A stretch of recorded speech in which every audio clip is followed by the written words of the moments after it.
What is up guys, Andy Forresting Runner here, and today I'm giving you guys my first impressions of the Nike Air Zoom Tempo Next Percent.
So there we go, 8.5 miles, just over 1,000 foot of elevation, done and dusted in the Nike Air Zoom Tempo Next Percent. Today I'm going to be giving you guys my first impressions of this shoe, but if you're new to the channel, make sure you hit that subscribe button, because not only do we do first impressions, but we do further testing in each shoe. Normally we do a speed test, a long run test, and then a review after 100 miles to see how the shoe is getting on. But things are going to be a little bit different with the shoe. I'll explain all when we get to the first impressions at the end. And of course today we'll cover the technical overview of the shoe and do all of that good stuff. So if you're excited for today's video guys, as I said, make sure you give it a like, share it with your friends, subscribe to the channel for weekly running content, and we'll start with the tech.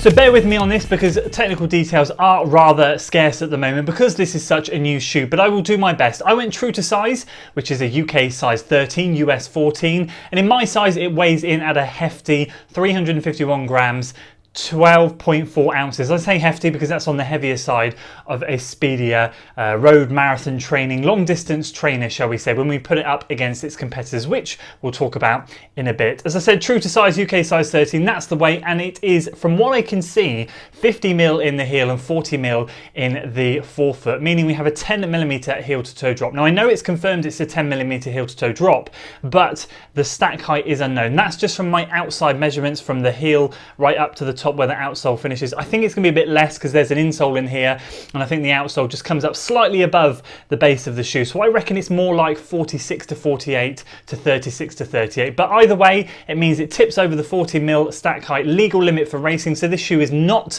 a legal racing shoe, but that's fine because it's the training partner to the alphafly. And as always, what we'll do is we'll work our way from the heel counter area, cover the ankle collar section, the lacing, the upper, the midsole, and then we'll move on to the outsole. So if we start in and around the heel counter ankle collar area, we have just this one piece upper material which kind of makes up this heel counter area. It's a bit more stable in the back, still a bit of flex there, and as you can see just in there we have that typical bumper padding, as I like to call it, which we've seen in the Zoom Fly 3, the Next Percent, the Alphafly, I believe. I haven't got the Alphafly, but I believe it's in that, and now of course this, which is fine. It works well, keeps your foot relatively well locked in, and gives the ability for Nike to be able to produce something relatively lightweight in and around this area, whilst providing a little bit of cushioning where it's needed. But other than that, a relatively flimsy, really not much to it, heel counter and ankle collar area. As I said, bit of give there, but it's still relatively loose. We don't have any tongues because this is built into the Flyknit, so it's a Flyknit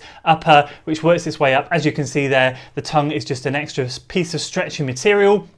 And again, the laces are just holes into the Flyknit, I guess just to save weight. So again, trying to save weight, which is hilarious because we'll talk about that in the end, where they save weight here, they've gained it down here. So again, a relatively simple structure here. Lacing is okay if you're on a wider footed person like myself, which we'll talk about shortly. The laces can be a little bit short, but if you're a narrow footed person, you'll get a better lockdown and you'll have a bit more lace to play with. But no extra eyelet chain, as you'll notice, so just a basic bog standard holes into the Flyknit there.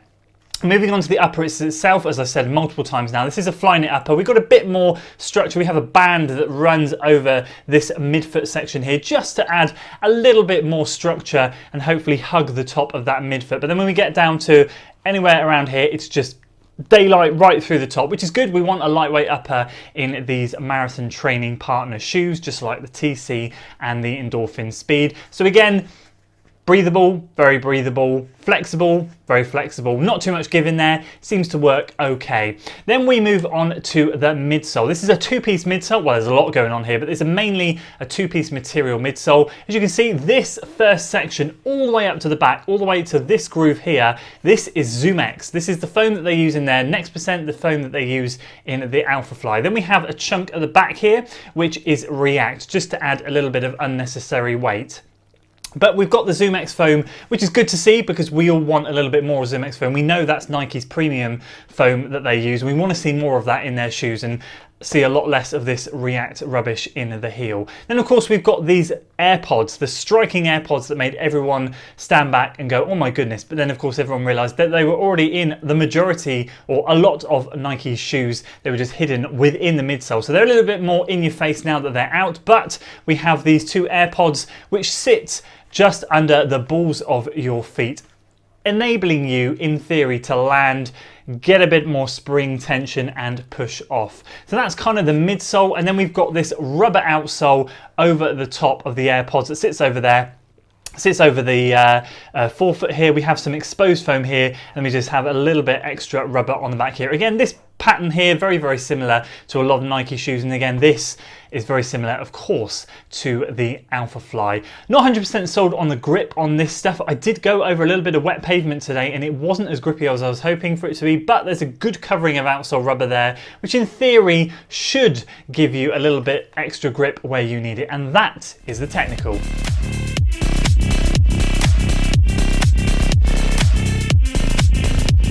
Okay, so now on to my first impressions. I suggest you sit tight, buckle up and get ready for a little bit of a rant. Let's start with the positives.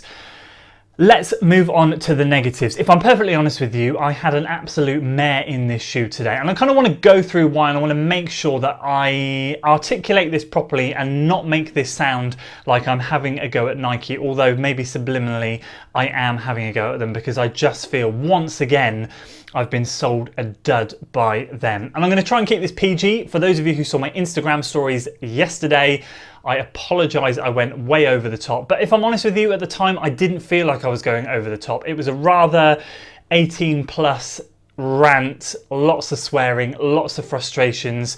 So I'm going to try and keep this as PG as I possibly can. So where did I struggle with this shoe? Where did this shoe go wrong? Well, for me in my head, I was thinking, if I like this, then I like the alphafly. I've got a wide foot. I was hoping that with the alphafly's wider base, that it would mean that it would suit me better than maybe the Next Percent, which would be hard because I love the Next Percent. It is really a good shoe. My foot fits in that really, really well. But the first thing I noticed when I put my foot in is how narrow the shoe is at the top. My feet were bulging. Again, I showed this on my Instagram story. I did a little walk through my first impression, and you could see that my sides of my feet were really bulging out the side and on the instep here. They were hanging over the edge of the midsole, so it instantly felt very, very unstable. When I was in the wrong point, or when my foot was hanging too much, I felt like my heel was overhanging as well, and the foot was trying to, or the shoe was trying to tip in. So that really wasn't a good start, but I thought, don't worry, just get running and see how we feel. Moving on to the fact that the lockdown was terrible for me, I believe that was down to the fact that I have a wider foot. So speaking to a few other running YouTubers and other people that have them, Ben Parks and Ed Budd seem to like the shoe. I think they acknowledge that there's a couple of issues. I haven't spoken to Ed personally, but talking to Ben on Strava, he seems to realise that it's a bit big, a bit clunky, but it works for him and it works really well. And he said that he's going to see this shoe out for the duration because he has a narrower foot, and so does Ed. And Ed seems to like it. I have not seen Ed's video yet, but from what his posts have come across on social media, he's quite enjoyed the shoe. And again, he has a narrower foot, unlike myself.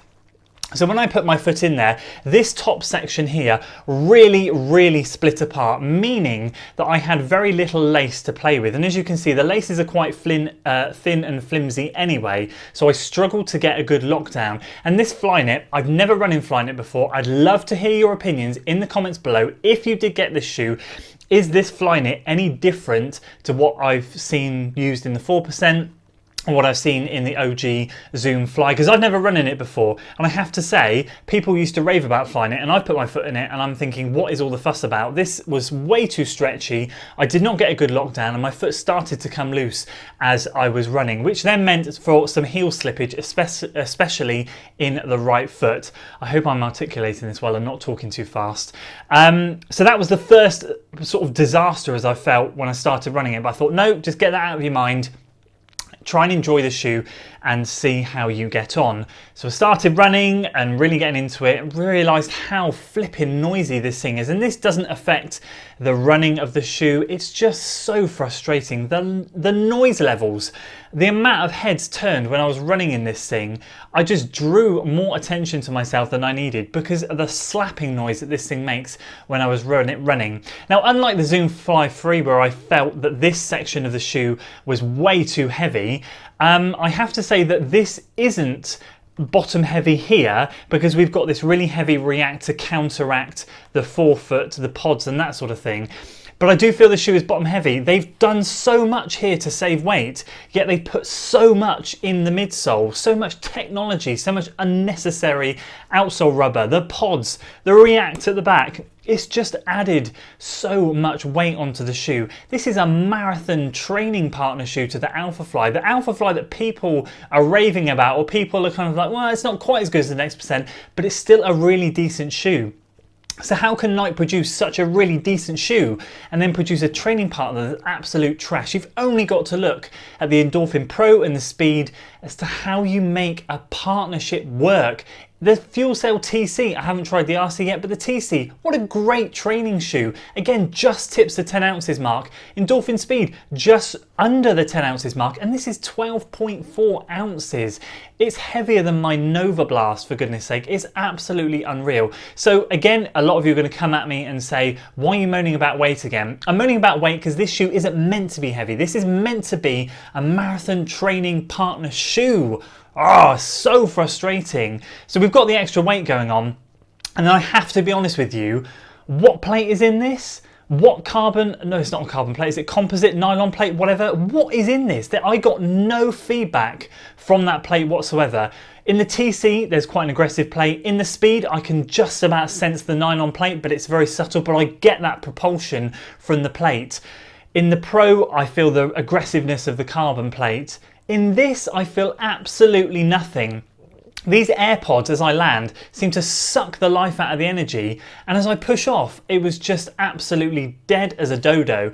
I thought, I'm going to do 5 miles of hills, and then I'm going to take this thing out onto the industrial estate and hammer 3 miles. On my easy day, compromising my training on my easy day to see if I could get this thing to come to life, and I gave up after the 2nd mile. I jogged the last mile home because it was so terrible. I got no feedback from the shoe whatsoever, and I have to be honest with you, I was expecting so much more from this shoe. Bear with me 2 seconds. I've got a list of the things that I wrote down. I did not want to make sure I missed anything because I was literally trying to make mental notes as I was running around. Yeah, and the last thing that I want to mention is that when I finished the run at 8.5 miles, I had sore points under the balls of my feet where these things were. Like, my feet were aching.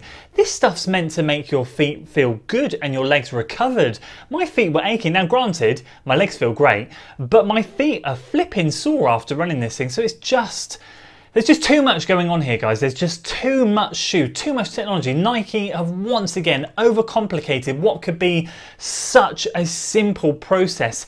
Just get rid of the flipping AirPods, stick the Zoom X in there, make it a bit heavier. What have Saucony done with the Pro and the Speed? They've kept the same midsole, they've just buffed up the upper a little bit, made it a bit more reinforcements and produced something that's very similar. Saved by a knock at the door. I could tell I was getting a little bit too passionate there. So what I want to do now is just kind of wrap this up, and you've heard what I've had to say about it. You've heard my thoughts and feelings. For me personally now, what I want to do with this shoe is give it another chance. It's a marathon training shoe at the end of the day. So later this week, the speed test is going to be all about a marathon training session. We're going to be taking this thing out on one of my marathon training sessions and giving it a good run out. So obviously today was just the first impressions. We're going to give it another break in, a really good run, 10+ miles, some good long solid intervals, and see how it feels when we're holding a really decent pace. Failing that, if it still fails to inspire me, I'm going to be sending this thing back. So normal testing will not be happening with this shoe. I have no intention at the moment of doing a long run test. At the moment I've got to prioritize my training, which is for the Brecon Beacons Mountain Marathon.